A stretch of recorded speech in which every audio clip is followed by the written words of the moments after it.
Hi everybody, welcome back to your financial literacy course. This is your third module. In the third module, we'll be talking about savings and investing. The first part of module 3 will deal with putting your savings to work. How exactly can you best use the money which you are saving up? To start, we want to look at a couple different ideas. First of these ideas is to really look at these different questions that are being presented before you here on the screen. First, what's the difference between savings and investing? Many of you out there may have no idea about the difference between things such as a savings account, stocks, or even on and later down the line, talking about credit. The second question, what are the different ways I can invest money? How exactly can I, as the title of this module says, put my money to work for me?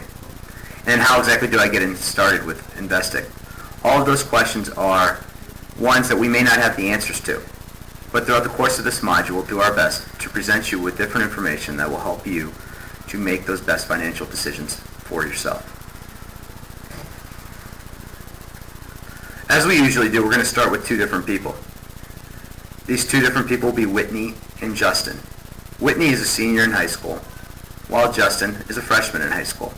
Two totally different scenarios, but each with the mindset that they need to start saving their money so that later on in their lives they will be financially secure. Whitney works part-time. She spends most of her money on clothes and going out with her friends, those recreational activities or as we like to call them, luxuries that she has in her life. Whitney doesn't stick to her savings plan, so she's spending money and she's not sticking to her savings plan. Could create a bad situation for her.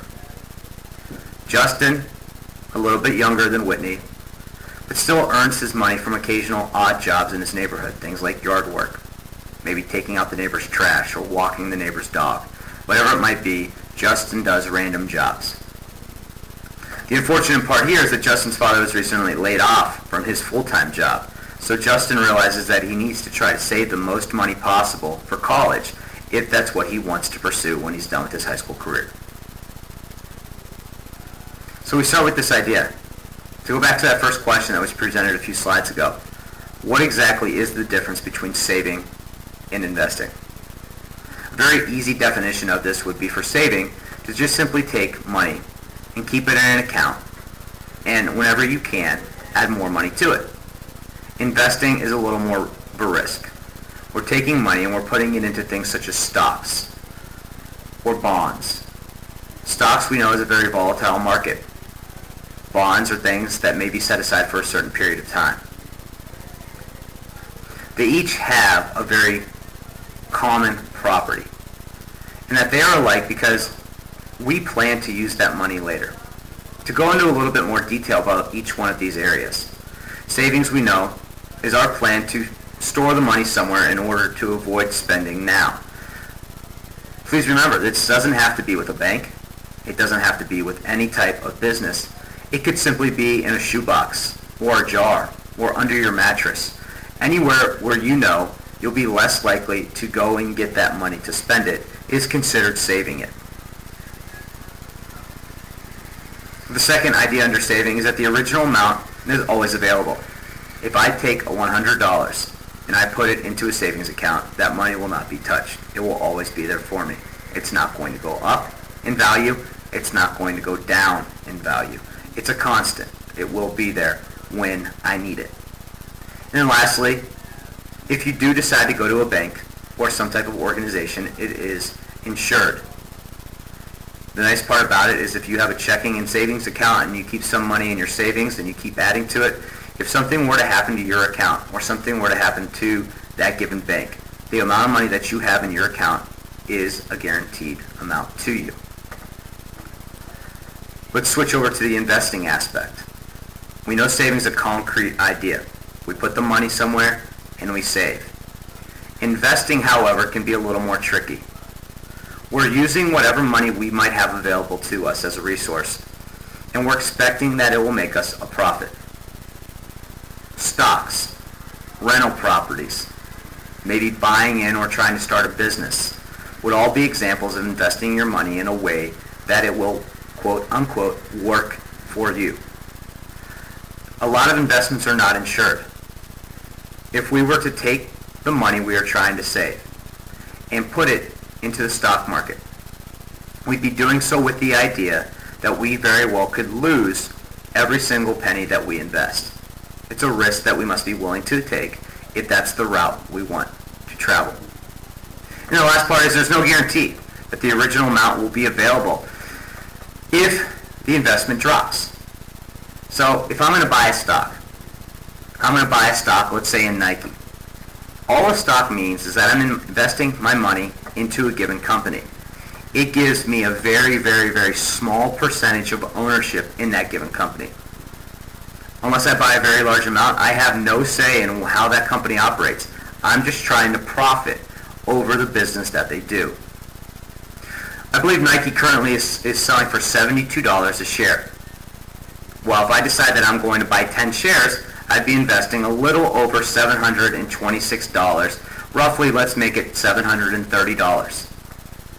If Nike goes up $2, $3, $4, $5, I'm profiting. However, if it drops below that $72 value that I bought the stock for, I am losing money. So it can be risky, and it's something that takes much more monitoring than a savings account. How they're like, I hit on this a little bit a few seconds ago, but it's all about planning to use your money. It's all about keeping ownership in your money. That money is still yours. You're trying to save it for a future purpose.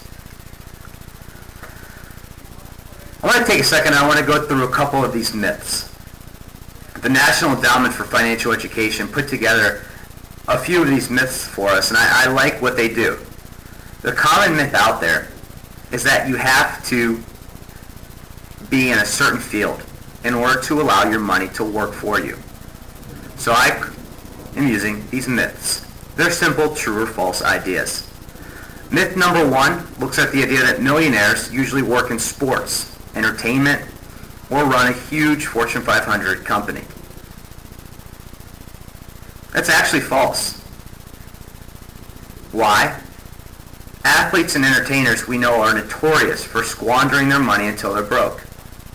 On top of that, the people who run Fortune 500 companies is actually a very small percent of our nation's wealthy businessmen and businesswomen. In reality, half of all millionaires are self-employed. They own a business. They invest their money. There's a good story out there about a young man who was 17 years old, and his grandfather passed away. His grandfather left him $250. He decided to match that money and take $500 and invest it in the stock market. His original balance in his account was the $500 that he invested. Today, that same account is worth $38 million.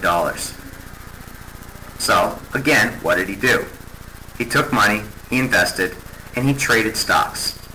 And he traded stocks until he was able to make a huge profit.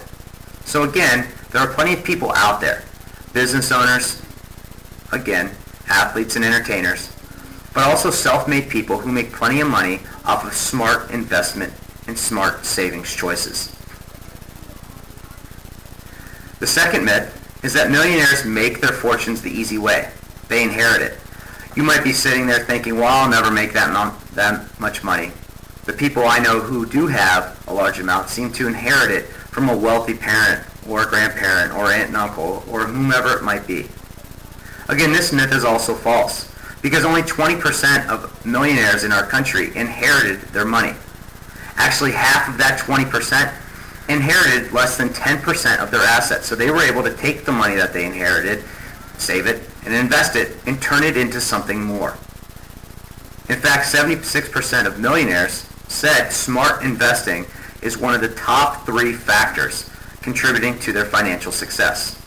So the moral of this myth is if you do have some type of wealth, whether it be money you save from a summer job or money you get for graduating high school, it's much easier for you to turn that money into something if you save it, you invest it, and you purchase the things that you plan for.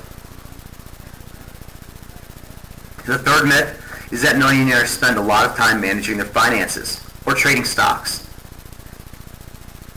In fact, that could not be any more false. Most spend less than 6 minutes a day on finances. Think about that. So what do? They're working.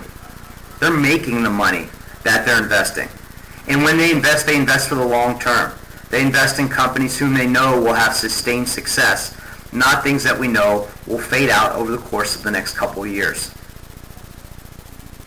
About 75% of these people buy and hold stocks for more than 5 years, which in the financial world is considered a long time. Nearly 40% of them hold on to them for 10 years or more. So it gives you the idea that these people who are making their money are investing it wisely. They're not investing in companies who may make a lot of money in the short term and then fade out. They're investing their money in sustained ideas that will allow them to have large returns over a long period of time. The fourth myth is that millionaires spend tons of money on cars, boats, and other luxury items. And as we know, as you can go and guess judging by the theme, this is also false. And it goes to this idea that wealth is not what you make, it's what you keep. We could all make $10 million a year, but we also all could probably spend the majority of that money if we had the time to do it. We could buy a home, we could buy fancy cars, we could go out and we could buy season tickets to our favorite sports teams. We could buy whatever luxury item we could think of. However, most millionaires, in fact what we call true millionaires, focus on the idea that we are acquiring assets. We are acquiring items that can see large profits for us. Things like real estate, other investments such as investing in a business that wants to open. If you really look at it in a poll that was taken, most millionaires drive common cars. Sure, they might have a nice car at home that they keep or a fancy car that they drive around for the short term. But actually up to 65% of Americans, millionaires, drive a version of a Ford, Toyota, or a Chevy. Three of the most common cars that we see on the streets. And the last myth is that millionaires never have to worry about having enough money. Again, that's false. Almost 42% of millionaires still don't feel wealthy. As you see there, those people who were taken in the survey say that they need investing assets of $7.5 million to feel true wealthy and stop worrying. They all kind of agree to the theme that the more you have, the more you seem to need to feel financially secure. And again, it goes back to that idea. Wealth is what you make of it. It's what you have, not what you spend. And so if these people are making a large amount of money, they may be spending it in other ways that may not make them financially secure. So, we all love to be millionaires, right? So what are 3 ways that we can build wealth?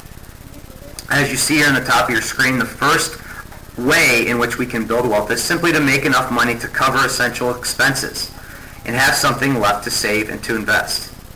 We've kind of gone through some scenarios here where we've been put in the shoes of different high school aged students.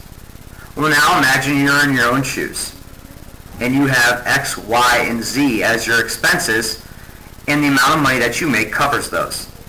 What are you doing with whatever money you have left over in a given month? Are you spending it? Are you going out to eat? Or buying new clothes? Or buying a video game? Or are you saving that money for a greater good? So the first step comes down to saving the money that we have available to us. The second step is to have that plan. Remember our SMART goals that we mentioned in the second module. Be specific. Be able to measure them. Have attainable goals. Those are all huge ideas when it comes to using a plan to invest your money.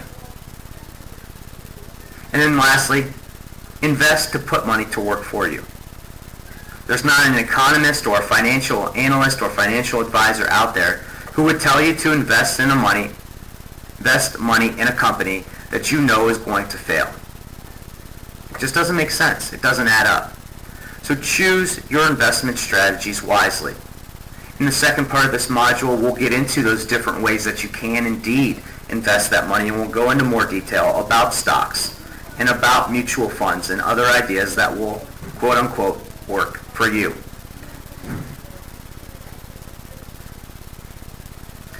You might say, Mr. Lemon, I have no idea about how I can make that money. How exactly do I have leftover money every month? Well, first you need to look at the sources of incomes for most teenagers. Most of you either A, have a job, or B, get some type of allowance. So as you see, those are the first two circles listed in this chart. Gift money may be one. Interest might be another. If you have some type of bond or some type of savings account set up, the money that's sitting in those accounts is accruing interest. Meaning, if you have $100 in an account and there's a 1% interest rate on that account, you just made $1. It may not seem like that much, but still you made money for simply saving money. Okay, and that's what I want you to understand here. So we need to look at what exactly are our windfalls. We know that we can use certain situations in our lives where we'll have unexpected increases in the amount of money that we need to spend. And those are the different types of ideas that we need to deal with as we... So one thing we know is that we need to be ready for these unexpected ideas that come up, these unexpected increases or decreases that happen to our overall amount of cash that we have available to us. So it takes this idea of us as savers being related to the role we might play as borrowers. And it starts with this idea of if we deposit money into a bank, that money is then going to be put out to borrowers. Well, what's that do in terms of our overall value of a good? It simply increases what we call an interest rate. Okay? The borrowers will pay that interest rate to the bank, and the bank then will in turn reward us for saving our money with their given institution. It kind of works out like this. This is an idea of a simple interest rate. Now we have simple interest and we have what we call compound interest. Simple interest is I representing the interest equaling principal times rate times time. If you look at the example below, you see the idea of $2.75 being our interest rate. That interest is very resemblant of the equation. If we deposited $500 into an account, we times that by a 0.0055% interest, rate, and then we times it again by the length, which is 1 year. That gives us a $2.75 interest. So on the $500 deposit that we made, we actually earned some money. That money was quote unquote working for us. As you go and you look at this idea of compound interest, we see the idea of what it's meant in terms of how might we make money. And this is done in a little bit easier way here for you. You say we're going to put ourselves in the shoes of an investor or a saver who saves $1,000. That $1,000 principal, that initial amount, will earn 3% interest rate once a year. So what this will look like for us, if in the beginning we have $1,000 as our initial balance, 1 year later we'll have earned $30 interest, and then it goes down the line. As you see in year 5, our ending balance will be $1,159. That's a lot of money. So over the course of 5 years, we simply made $159 by doing nothing more than letting that money sit in a savings account. We can do this in a variety of different facets. We can do this in a bank, which I'm sure you all know about, or credit union. These are things that A, you may have some experience with, or B, may have seen through advertisements or driving down the road, whatever it might be. You can also take out a savings bond, which is done through the U.S. Treasury, and it's meant as a way for you to simply save your money. So what I'm going to ask that you do is this. On our class website, there is a link to a YouTube video called Wealth and Equality in America. It's about 6 minutes long. I'm going to ask that you watch that YouTube video before you do the reflection question. Then down below, there are 2 statements listed to you. 1, wealth is not what you make it, it's what you keep. And 2, wealth is what you accumulate, not what you make. I want you to pick one of those 2 statements. And with those 2 statements, or one of those 2 statements, I want you to write a 1-page reflection to hand in for the next class discussing your thoughts on that given statement. That's it for this module, everybody. Thanks and have a good day. move forward.